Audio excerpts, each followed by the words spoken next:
I was in the Washington Bureau for 3 years and was asked to go to the CBS Morning News in New York. Moved to New York, uh, covered the 1972 election. Was at the was Connie Chung's producer at the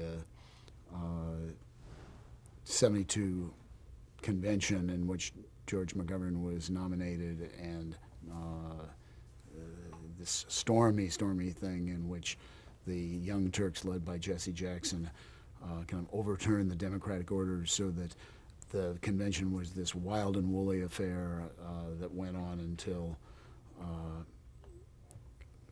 McGovern was nominated at something like 3:30 in the morning because the convention was so far behind itself, so that it was kind of the beginning of a disastrous campaign that nobody saw it because the Democratic Party was so torn up over uh, over the war, over all of that. That immediately after that convention, I came to New York as the producer of the as a field producer on the CBS Morning News. Worked uh, about 3 years in. I was made a senior producer for the morning news, and then became the show producer, the person who actually blocks out the broadcast and puts it on the air when the anchors were Hughes Rudd and Sally Quinn. And Sally Quinn was picked by CBS as this uh, extraordinary, extraordinarily telegenic young bombshell,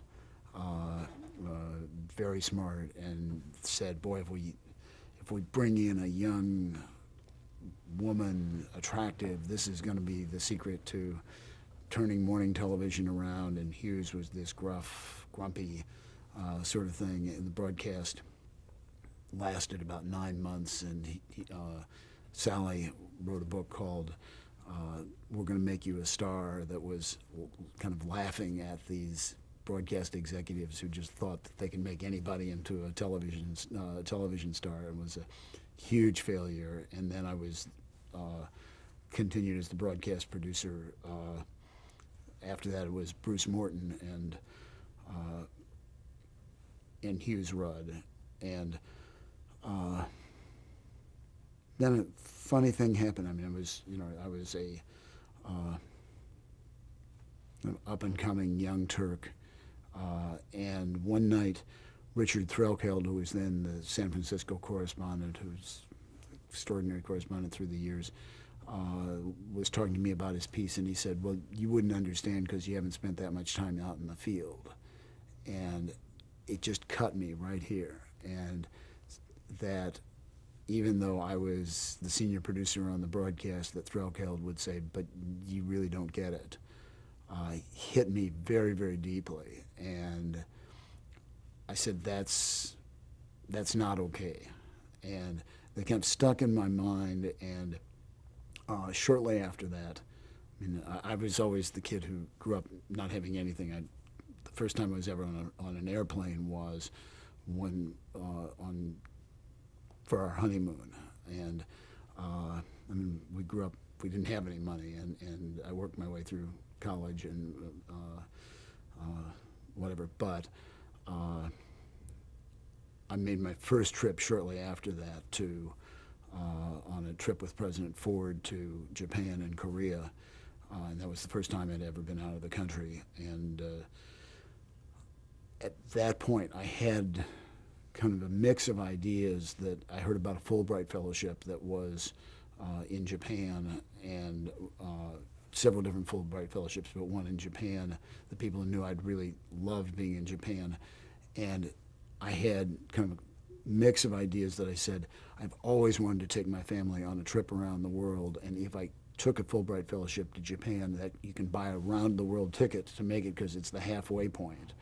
But secondly, that's the situation in which I could back away from being the broadcast producer and take a demotion and go back out into the field as an associate producer, which is exactly what I did. We had this fabulous year in Japan, and then traveling 3.5 months around Southeast Asia and Middle East and Africa with our kids, and coming back to being an associate producer on the Cronkite News, where I got to be out in the field and doing all the stories that I hadn't gotten to do, and spent many hours on airplanes and in hotels and whatever, but got the field experience that Threlkeld said I didn't have. And that, that was a pivotal moment in my life, and people who know me say to know Bettag before or after Japan is such a huge difference. And one of the stories I love to tell is Rick Kaplan, who's now the president of MSNBC and who's been executive producer of Nightline and president of CNN. And I had come to the CBS Morning News at exactly the same day, and we were good friends. And Rick is this huge former tight end for the University of Illinois, very intimidating personality. And when I took the Fulbright Fellowship, Rick stormed into my offices and said, "You stupid dumbass. I mean, you were on the fast track to the top, and you go and you blow it for what? Some stupid fellowship. You're never going to amount to anything." And I'm insecure enough that I was even lost sleep over that. But anytime somebody says, "I really want to do something that's different, that I want to take this fellowship, I want to do this," I tell them that story and say, "You'll never amount to anything." So when you came back, then you said you'd changed. What changed about you, in a sense? Well, it was the first time that I'd really seen the world and spent a lot of time having much more of a sense of the world. Dan Rather has this notion of what he calls the journalist's tripod, that you need to spend some time in Washington, you need to spend some time in the heartland, but you also need some time overseas, and that you need those three things to kind of make yourself whole. And there was a sense of, now I've done that, and I get everything in the course of that. And beyond that, it was a year to think. It was a year to kind of cement my relationship with my family, which for journalists is not always something that is achieved. I'd done a lot of shortchanging them, and a year intensely with them meant a great deal. And that if you can bring your personal and professional lives into balance, that's no small thing for a journalist. Not that I had it in perfect balance, but I was doing a little bit better. And then I kind of felt like, I've laid the groundwork, and I'm ready to go, and just went out and did great stories.